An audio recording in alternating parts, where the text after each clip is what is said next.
طالبانو یو بل ادب د علم دا ده چې علما به بادشاهانو ته نه ورځي، علما به بادشاهانو ته نه ورځي، د خانانو دروازو کې به هم نه درېږي، ځکه علم چې دا یو لوی عزت ده، علم یو کمال ده.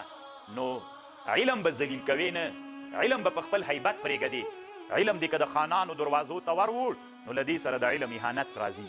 علماو دپاره یو ادب دا ده چې علم به د خانانو د بادشاهانو دروازو ته نه راوړي. طالبانو په دې اړه باندې علماو کتابونه جوړ کړي. ما سره 2 کتاب شتون لري، یو د علي قاري صاحب کتاب د ډېر ښه کتاب د داوم، بل د امام سیوطي صاحب کتاب ده ما رواه الاساطین فی عدم مجیء العلماء الى السلاطین. دا ډېر ښه کتاب د طالبانو، ما رواه الاساطین فی عدم مجیء العلماء الى السلاطین. دا ډېر خوندور کتاب د ډېر ښه شیان پکې دي. نو غواړم چې د دې کتاب نه یو څو خبرې درته وکړم. طالبانو امام سیوطي په خپل کتاب کې نقل داسې کوي، وی جمهور علما وایي چې پاچا ته ورتلل د عالم دپاره ناروا دي. عالم به بادشاه ته نه ورځي، که غوښتلی وي او که یې نه وي غوښتلی، که مصلحت دیني دپاره وي او که غیر مصلحت وي، پاچا به هغه ته نه ورځي، عالم به بادشاه ته نه ورځي، که غوښتلی وي که خپله ورځي، که مصلحت دیني پکې وي او که نه وي پکې نه به ورځي.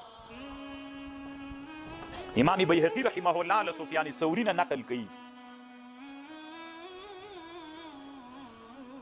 وایي که پاچا چاته خبر ورولېږه چې ته ما ته راسه او ما ته صورت اخلاص ووایه نو بیا به هم دی نه ورځي. وایي که داسې ورته ویلې بادشاه یو عالم ته خبر ورولېږه چې ته راسه او ما ته صورت اخلاص را زده کړه ویې وایه نو بیا به هم وایي نه ورځي. خو طالبانو امام سیوطي صاحب خبره ډېره سخته کړې، داسې هم نه ده، کله که مصلحتونه پکې ول باید بیا ورسي، مصلحتونو په خاطر باندې باید ورسي. او اکثره طالبانو چې دا کومې خبرې علما کوي دا د فاسقو امیرانو په اړه باندې نه، او که ښه امیران ول باید علما ورسي او د علماو د صحبت نه متاثر سي هغوی، او الله عز وجل یې د دین طرف ته روان کړي.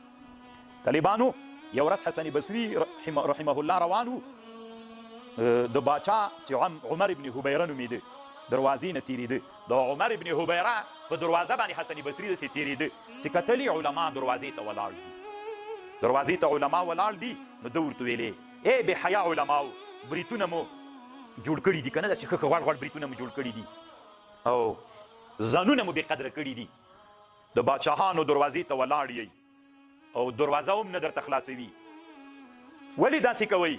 پرېږدئ چې بادشاهان د تاسې په دروازو ازدحام وکړي، تاسې ولې د بادشاهانو دروازو ته ازدحام کړی ده؟ ځان مو هم بې قدره کړ، د تاسې د وجې نه علم بې قدره سو، د بادشاهانو دروازو ته ولاړ یئ. نو الله عز وجل د طالبانو مونږ د داسې ذلت نه وساتي. ډېر کله کله جامعه کې داسې علما پیدا سي، راځه پلان کې وزیر ته به ورسي 100 روپۍ به راکړي، لوی نسبت الله د علم سره کړی وي. نو دا طالبانو یو ذلت ده، الله دې مونږ د ذلت نه وساتي.